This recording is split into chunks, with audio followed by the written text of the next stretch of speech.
Náutico e CRB, jogo que aconteceu, né? O Náutico abriu o placar, belíssimo gol de falta de Souza, né? Tudo bem que Diogo ali acabou aceitando, né? Deu aquela quicada ali, ele acabou caindo no kick, a bola batendo ali antes de direção ao gol. A equipe do CRB empatou numa falha defensiva do Náutico. Depois o Náutico voltou a ficar na frente ali nos minutos finais já do segundo tempo, 30 do segundo tempo, se eu estiver enganado. Só que aí, nos minutos finais, uma penalidade que o Náutico acabou cometendo no final. E aí veio ali a cobrança batida também pelo Diogo, né, goleiro do CRB, e ficou no 2-2. Então, Iago Mendes, seja bem-vindo, boa noite. Queria que você comentasse, né, o que aconteceu para o Náutico não ter segurado esse resultado aí, um jogo que era difícil, né? Lembrando que o Náutico caiu para a Série C, enfrentava um CRB, que ele enfrentou no passado na segunda divisão, mas que a vitória, que teria sido espetacular, até porque o Náutico foi o único que venceu na primeira rodada do Grupo B, essa vitória que poderia dar mais tranquilidade acabou se transformando nesse empate amargo aí, esse empate difícil de aceitar, né, o torcedor. Diga lá. Boa noite, Minhoca. Boa noite a todo mundo que nos escuta e que nos vê na live. Realmente, assim, o jogo, ele foi um jogo recheado de muitas coisas. Houveram muitas chances de gol de ambos os lados. Os dois times vieram bastante dispostos a apresentar um futebol propositivo, inclusive contando com um gramado até certo ponto adverso, porque durante alguns momentos do jogo caiu uma chuva muito forte nos aflitos. Inclusive, já na reta final da partida, havia alguns pontos em que a drenagem não estava dando conta de tirar as poças d'água, mas o Náutico ele fica com um sabor amargo, né? Acho que o resumo é isso, é um ponto amargo que o Náutico ganha, porque começou a partida e aí já na escalação o Dado ele bota um time mais à frente, um time mais ousado para tentar conseguir essa vitória em casa e abrir como o primeiro time a ter 6 pontos, de abrir vantagem no grupo B da Copa do Nordeste como o primeiro time a fazer 6 pontos. E aí, assim, durante os primeiros 5 minutos de jogo, assim, o ritmo que o Náutico impõe de partida é alucinante. Assim, o Náutico tem uma chance com o Vitor Ferraz, tem um chute muito bom do Regis Tossati que vai para fora e, assim, não dá espaço para o CRB respirar. Só que nesses 5 minutos o Náutico tem as chances e não consegue ferir o adversário, não consegue fazer o gol. E aí, naquele estilo loser que a gente conhece, né? É um time que se defende bem, então, a partir de determinado momento, passados esses 5 minutos de pressão, o CRB ele começa a sair um pouco mais e vai crescendo de desempenho, e aí até certo ponto começa até a dominar o Náutico. Vale lembrar que o CRB ele teve um gol anulado pelo assistente do Anselmo Ramon em uma cobrança de escanteio, que a bola sobra para ele, e ele acaba, em posição de impedimento, colocando para as redes do Wagner. Pois bem, o CRB, ele, depois dos 10 minutos, passa a controlar as ações, a não dar mais espaço para que o Náutico consiga criar e vai ocupando o campo de ataque do Náutico cada vez mais. E aí, no melhor dos recortes do jogo para o CRB até o momento, o Náutico consegue abrir o placar com aquele cara que vem sendo o diferencial do Náutico na temporada, que é o Souza. Souza, ele, na especialidade dele, que é a bola parada, cobra uma falta muito boa que quica na pequena área, engana o Diogo Silva, que acaba aceitando. E aí, a partir da falha do goleiro do CRB, o Náutico consegue sair à frente no placar. E, mesmo assim, o CRB não se abala, tenta continuar impondo volume de jogo, mas aí o Náutico adota uma postura um pouco mais recuada, em vez de ficar com a saída de 3, que foi a tônica do primeiro tempo, adota uma linha de 4, um pouco mais retraída para tentar ir em vantagem já para o intervalo do primeiro tempo. E aí, pois bem, assim, no segundo tempo, o Náutico ele tenta esboçar essa pressão novamente, essa pressão que foi vista nos 5 primeiros minutos. Só que o que acontece nesse recorte aqui, enquanto o Náutico tenta pressionar, a zaga do Náutico ela começa a dar alguns espaços e o CRB começa a infiltrar em velocidade. E aí é num lance como esse que, num apagão da zaga, o Anilson e o Vitor Ferraz, eles não se encontram, não se entendem, e aí o Renato é lançado, entra livre, acaba finalizando para empatar o jogo.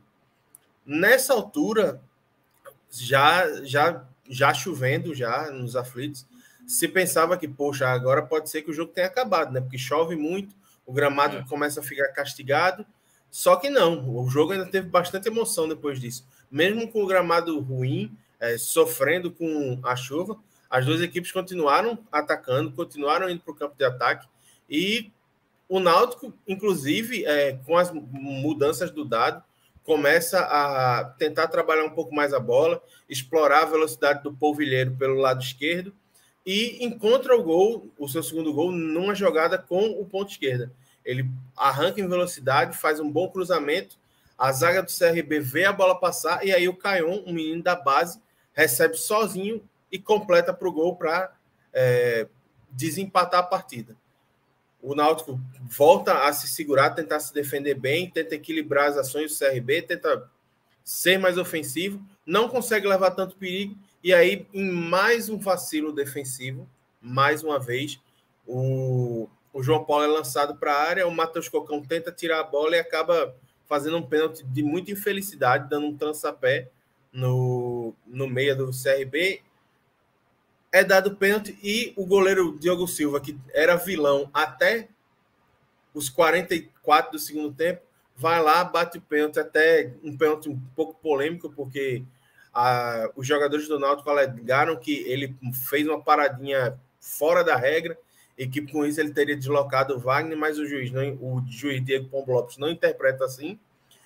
Válido o gol e o jogo acaba empatado em 2-2. Então, assim, o Náutico ele esteve à frente 2 vezes no placar. Ele conseguiu controlar o CRB, que vem numa fase muito boa, um time que segue invicto na temporada e que vem vencendo jogos meio que de passagem no Campeonato Alagoano, mas não conseguiu segurar até o fim por conta de 2 vacilos da defesa. E esses 2 vacilos da defesa acabaram custando muito caro para o Náutico, que poderia ser o time com 6 pontos no Grupo B, largar muito bem, ter o seu melhor início na Copa do Nordeste e, de certo modo, até encaminhar a vaga de maneira bem precoce entre os 4, já para o mata-mata. Eu acho que o carro não muda aqui, mas esse empate, de uma certa maneira, Iago, que eu queria que você comentasse, tem o panorama de uma equipe quando é rebaixada, que há sempre uma crítica pertinente do torcedor, e eu acho sempre válido, e claro, assim, a gente não pode cobrar do torcedor, seja do Náutico, seja do Ceará, do Ferroviário, que foi rebaixado. Quando há um rebaixamento, eu acho que é importante ter a crítica mesmo, e eu acho que o Náutico fez mudanças, está tentando nesse processo de mudança encontrar um novo padrão de time, está testando, e eu acho que sempre se torna mais complicado para um time que é rebaixado, porque o torcedor quer ver tudo de maneira imediata já dando certo, não quer ver os problemas que aconteceram no ano passado, e o Náutico cometeu muitos erros, né, na temporada passada, de escolhas de determinados jogadores. Então, eu queria que você falasse um pouco do time, de uma maneira geral, até nesse começo de temporada, daquilo aonde o Náutico precisa evoluir, né, do trabalho até agora feito, até então. O Náutico está tentando, né, fez novas aquisições, alguns jogadores anunciados aí nessa semana, mas daquilo que o Náutico, né, do que ele vai precisar durante essa temporada. O quanto ainda você acha, da onde o Náutico precisa melhorar? Porque é bom lembrar, né, o Náutico joga na terça-feira contra o Afogados, jogo fora de casa, e depois vai ter o duelo contra o Sport, no outro sábado, o clássico, exatamente. Então, queria que você falasse um pouco desses primeiros jogos, de onde o Náutico pode estar e daquilo onde, vamos lá, o que é que se pode criticar e o que é que se pode relevar de termo positivo, né? Tipo, onde é que o Náutico está num patamar aceitável? Porque assim, não também está tão desastroso assim. Talvez não esteja da maneira como alguns torcedores gostariam, mas você pode ficar livre para falar do treinador, dos jogadores, de posições, de carências. Então, que você desse um panorama geral do momento que vive o Náutico nesse exato instante que está na temporada. Então, Minhoca, baseando mais o comentário assim, a partir do que eu vi hoje, porque é um time que eu vi numa formatação um pouco diferente do que vinha sendo o usual do Náutico. A gente viu o Náutico nesses primeiros jogos da temporada jogando como Souza, como o homem mais avançado do meio-campo. Hoje ele atuou como segundo volante ao lado do Juan Galto, e aí o Gabriel Santiago, que veio do Vitória, atuou como esse homem de ligação. E aí, o que eu vi de mais positivo no Náutico, no jogo de hoje, foi, sem dúvida, a movimentação do quarteto ofensivo. Assim, é um negócio. São 4 jogadores leves e trocas incessantes de posição que atrapalharam muito, confundiram bastante a defesa do CRB e mostrou que é um time bastante perigoso quando todos os atacantes estão ligados. Só que é uma questão que o Clauber já vinha apontando nos últimos jogos, era que sem ser o Júlio, que é o destaque do Náutico junto com o Souza, mas no setor ofensivo, na linha de ataque, é o destaque sem dúvida do Náutico, e hoje não fez uma partida brilhante, jogou até num nível um pouco mais apagado. Sem o Júlio ter um poder de definição pujante durante as partidas, o Náutico sofre para conseguir fazer alguns gols. E aí a gente viu o Náutico criar algumas chances durante o jogo e que, se fosse talvez com um pouco mais de calma, então uma jogada mais pensada, o jogador até com um pouco mais de qualidade para finalizar, talvez o Náutico tivesse tido uma sorte melhor.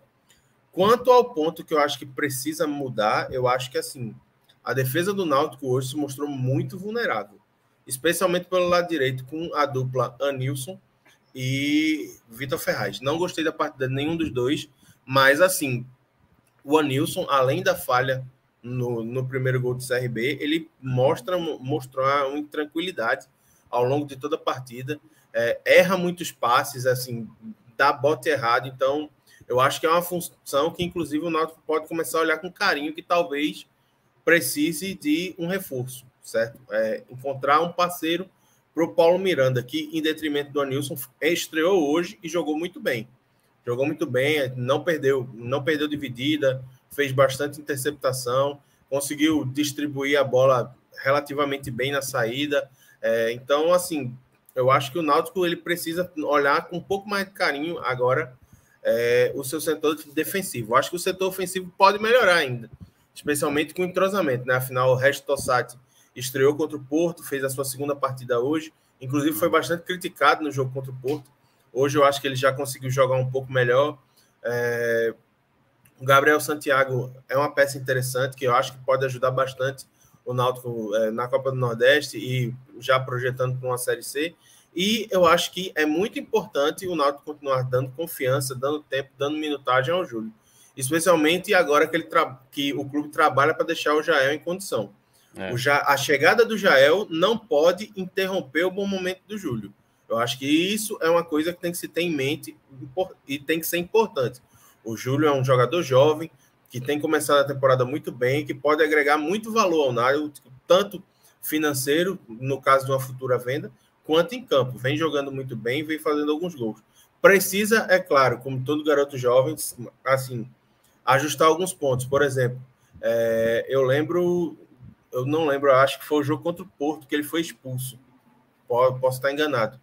Mas acho que foi o jogo contra o Porto que ele foi expulso. E aí, assim, tem que chegar assim, tem que conversar com. É isso mesmo, jogo contra o Porto. Tem que conversar. É um cara muito novo, tem 20 anos.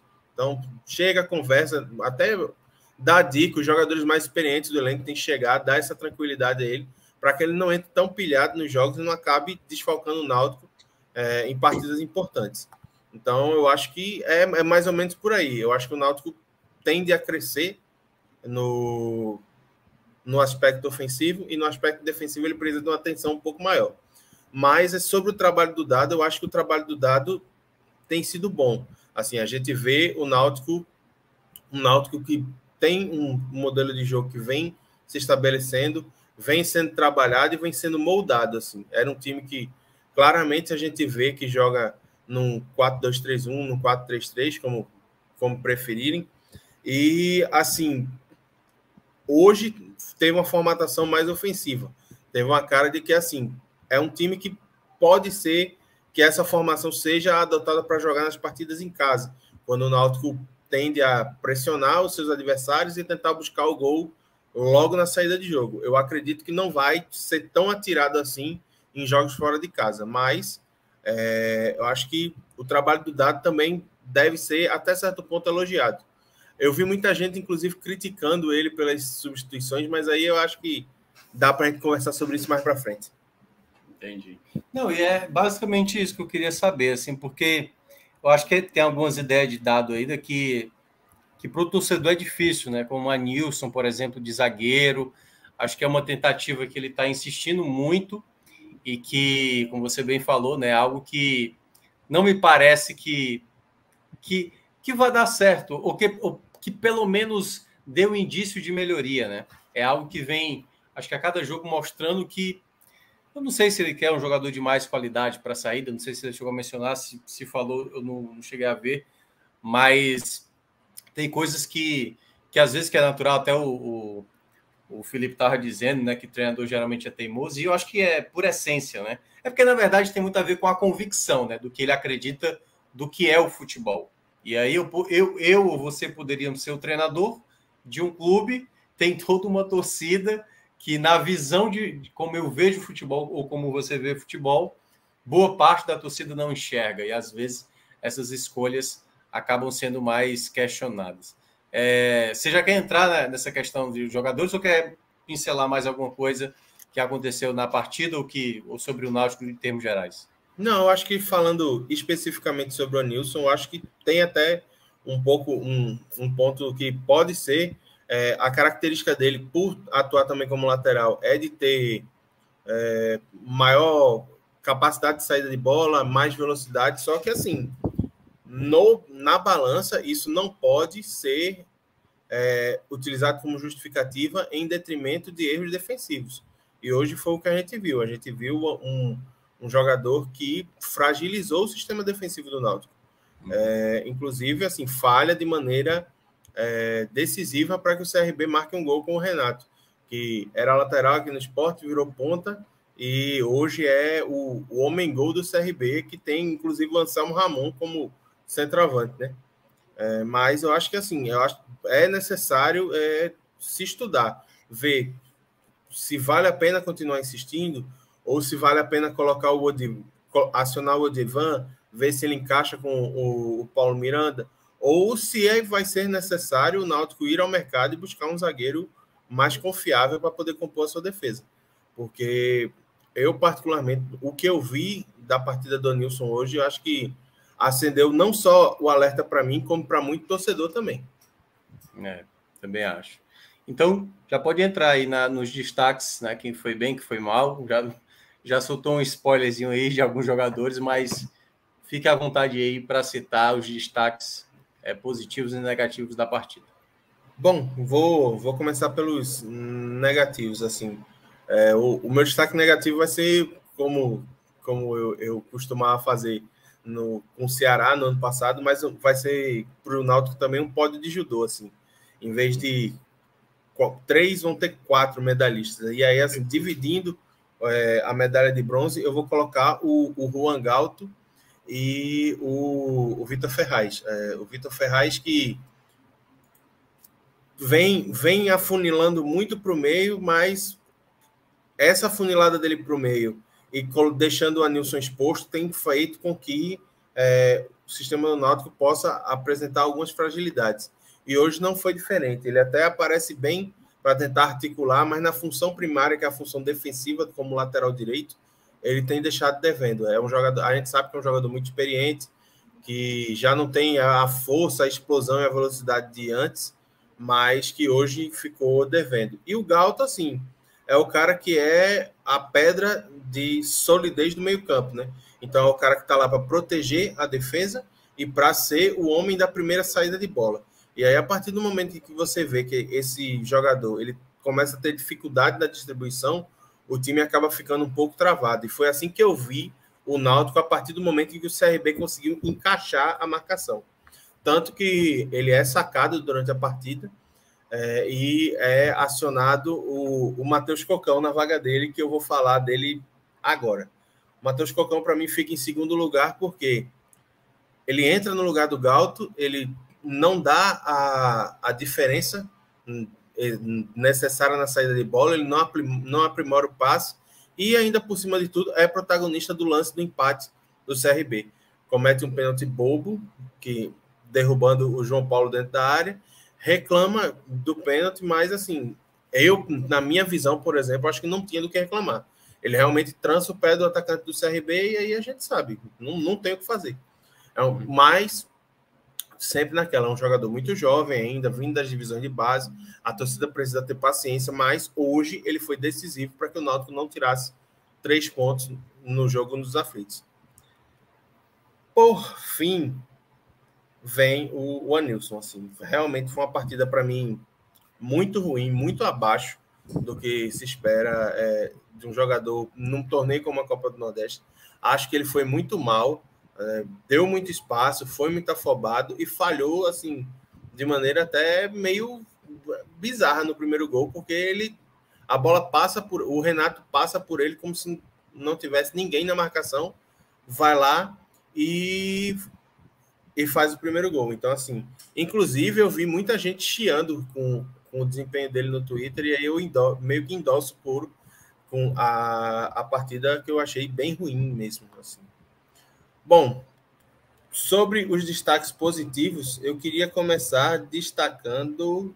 Deixa eu pegar minha anotação aqui, para poder ir na ordem bonitinho. Pronto. Eu queria começar destacando o Polvilheiro, que é o ponto esquerdo do Náutico. Assim, deu a assistência para o gol do Caion, mas durante todo o jogo ele foi uma alternativa, uma válvula de escape pela esquerda. Sempre que estava difícil de conseguir criar alguma coisa, a bola ia nele, ele tentava passar pelo Matheus Ribeiro, que era o lateral direito do CRB, e até conseguiu criar algumas boas chances. Foi decisivo para o segundo gol, e eu gostei bastante do que vi. Assim, não é um jogador com grande capacidade de finalização, mas ele tem muita velocidade, muito drible, é habilidoso, e eu acho que assim, é um bom nome para se ficar de olho nesse time do Náutico, que vem sendo comandado pelo Dado. O segundo nome, para mim, é o Wagner, que se chegou com desconfiança ao Náutico no início da temporada, vem fazendo boas partidas e hoje foi mais uma delas. Ele fez boas defesas enquanto o CRB vinha pressionando o Náutico na primeira etapa. Quando o CRB voltou a crescer o volume de jogo no segundo tempo, ele também se fez presente. E, assim, para ficar no primeiro lugar, só se a gente exigisse que ele ganhasse a disputa com o Diogo Silva, fosse lá e pegasse o pênalti. Mas aí a gente não dá para exigir que o goleiro vá lá e faça a defesa de todo o pênalti que for batido contra ele. Mas eu gostei bastante da partida, acho que ele foi bem. E vejo que, assim, já a torcida do Náutico já pode começar a ficar mais tranquila quanto à meta, e os receios quanto à figura do Wagner já podem ficar um pouco mais de lado. Por fim, eu quero destacar como o principal jogador da partida, o estreante, o Paulo Miranda. Para mim, fez um excelente jogo, muito seguro na defesa, e a gente vê que assim é um cara de nível diferente para o que o Náutico tem em campo. Então, acredito eu que ele se mantendo bem, não se lesionando ao longo da temporada, mantendo a regularidade, ele pode ser um dos pilares desse time que vai tentar sair da Série C no ano de 2023.